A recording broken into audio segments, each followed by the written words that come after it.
Hello there friends, it's Cassie. Welcome back for another Trinity Stamps video. Today we are going to be playing with the stained glass lily stamp set. This is such a beautiful stamp set and I'm going to share some paper piecing ideas with you about this set to make it really pop. So to start, I've pulled out the big stamp and we're going to put this in my MISTI and stamp this onto some Express It blending cardstock. I'm going to ink this up with some Blackout ink by Ink on 3. And I've got this in the MISTI because I want to make sure I stamp it really well. And I'm going to stamp it twice, so we'll stamp it again here to make sure that I've gotten all the lines. And then I'm going to flip that paper and we are going to stamp it again because, as I said, we're going to do some paper piecing. So I need 2 of these to make sure that I have all the elements for some paper piecing. So we'll stamp this again, and I'll have to, of course, stamp it one more time after that. But then we're going to pull right into our coloring. Now, I did heat set this because the Blackout ink has a tendency to smear a little bit, I guess, if you don't heat set it, and especially if you stamp it more than once, you're going to want to do that. I don't think I heat set it long enough, but I feel like it kind of goes along with the stained glass, so I'm not as concerned about it. So see, I'm going to heat set this again just to make sure, but again, I probably should have heat set it just a little bit longer. All right, so the first one, as you saw, I went ahead and colored that first color. This next one, you'll see I'm coloring completely out of the lines, but I'm okay with this because we're gonna cut this out right on the line. But I'm trying to avoid the inside line, but the outside line, I'm totally okay with just getting all over that. So I've brought in a second color, and I don't do it for that first one. The reason I don't do it for the first one is because I just need that color down. You're not really gonna see that. That's gonna get covered. All right, and then on this first one again, I'm going to bring in some of this blue-green color to color our stems. I screw up a little bit on the stems, and by screwing that up, I mean I color some of the wrong pieces. I thought that they were leaves, and they really, in reality, are still part of the flower. But, you know, you interpret it how you want to. This is going to get covered, so I'm not really that worried about it. I thought, like I said, I thought these were leaves. And I am staying in the line here on this one, because this is going to be our main image. That other one that I've colored outside of the line, that is not our main image. That is the one we're going to be cutting pieces off of. So I've colored those in, and I'm going to bring in a second blue-green color to add down a little bit of shadowing and shading. And then I am going to come back in with that first blue-green color that I used, and we will blend that out. Pay no attention to the ones that are actually still parts of the petals, because that will get covered. But I'll just think about it as practice. Just practice for coloring. And then I'm not going to color the stems on the other one. We are going to use this light blue color for our background, and I'm not concerned about going over the tops of those flowers, and that does smear some of that ink, but I'm not worried about that either because that's going to get covered with the other paper pieced image, and it'll make more sense as we really get into the cutting. But like I said, you want to have 2 stamped out images so that you can make one your main and then your other the one that you cut out of. So I've put down that light blue. I'm going to bring in a darker blue, and then I'm going to just do that on the outside of our piece, and I will blend that color in so that I don't have a harsh line. And it isn't going to look like much right now, not until we start really doing that paper piecing. So I'm done with that, and then we're going to move on to coloring our flowers. Now, once again, I just need the flowers, so I'm going to color all just willy-nilly wonky all over it. Don't care if it's outside of the line. Just want to make sure I don't go over my yellow line because I have to cut that one out too. And I'm adding a darker blue-violet, and then we'll come back in with that lighter blue-violet, and we will blend a little bit.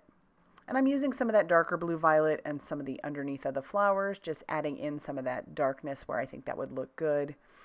But like I said, blending that out. And then once this is done, we can actually start doing our cutting. So we are going to die cut out this piece because this is our main image.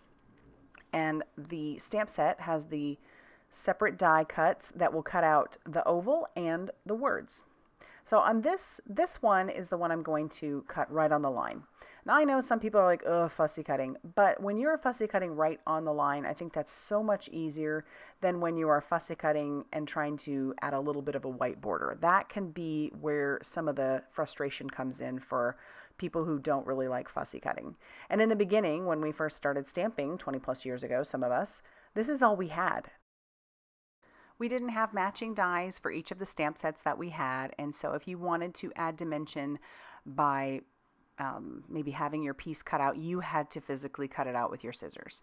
Now, I feel like the industry has gotten so much better with like different scissors that are out there for fussy cutting, and I actually have always enjoyed fussy cutting. Now that I have matching dies, I will, of course, always go to the matching dies, but this is a technique that I have always loved, the cutting right on the line and adding dimension doing this. So I've got my frame cut out, and now I'm going to move on to cutting out my flowers. And the key really here to fussy cutting these flowers out is to keep your scissors where they are and move your paper instead of your scissors. Kind of keep your wrist not necessarily locked, but keep your wrist and your scissors that are in your hand only just cutting and then using your other hand to move your piece as needed. So we're going to cut out each of these flowers, and you'll see here we are just about done with this first one. There are the 3 bigger flowers, and then there are the 2 blooms. So like I said, we'll fussy cut each of those out, just making sure we're on the line. It doesn't have to be perfect because I'm going to share a trick with you on how this doesn't necessarily have to be right on. And you'll find some images are just easier to cut out than others. But here is the trick. So I have this Memento Tuxedo Black marker, and I am just going to run this along the edge of each of my fussy cut pieces, and that will cover up that white line, and it'll make it so that even if the line isn't completely perfect, this just covers it. So like that's the trick really. So I'll do that for each of my flowers as well. And we'll go, in all the pieces, just hold it up to the light, hold it sideways, and you can see where there's still some white. But this is the easy way to cover up those mistakes. All right, now that all of that is finished, we can start adhering each of our pieces. For our frame, I am going to use some of the Trinity Stamps foam adhesive strips. So in order to get this to kind of go around the edges, I will peel off the release paper before I attach it down. That way I can manipulate those foam strips a lot easier. And then this would even be a great way or a great card to make for a shaker as well, if you maybe didn't want it to be a sympathy card. But I'm going to make this a sympathy card. So now I've got that on there. I'm going to put this frame down on top of our piece. All right, so it's starting to come together. You can see some of that dimension in there. Miles is going to come in and do a little quality control. And I'm going to use another foam adhesive strip on the back of the bigger bloom. The smaller bloom, I went ahead and decided I was just going to adhere that down with some of our Crafty Gluefriend. So I'll use my pickup stick to put that down. It just was a lot easier than trying to get some foam squares or foam tape on the back of that. So we'll use some foam squares on the back of the rest of these flowers. This one I had to cut, but we'll peel off that release paper and stick that one down. Then we'll go ahead and put some of that foam tape on the back of these last 2 flowers, and we can cover up our mistake where we thought that was a leaf when it's really still the petal of our flower. So I love how that looks. I've always enjoyed this look. I just haven't done it a lot because it's one of those techniques that's a little bit older. And I love it. I'll hold that up and you can kind of see what I'm talking about. Isn't that beautiful? It's so fun. All right, now we can assemble our card. So I've got my card base. This measures 5.5 inches by 8.5 inches, and I'm going to score it 4.25. So this will be an A2 size card. I'm going to bring in the Argyle stitched background die, and we'll die cut that. Take a look at that background. Isn't that neat? Just adds a level of sophistication there. And then we need to bring in our stamp set one more time to stamp out our sentiment. We're going to use the With Sympathy stamp set, or stamp from this set. We'll ink that up, and then we'll stamp that down. And I do like how this particular set has a matching die set for it. So I'm going to pull that in, and we'll tack that down and run that through our die cutting machine. And then we'll use our Crafty Gluefriend to attach down our stained glass and also our sentiment. But I'm not going to stop there.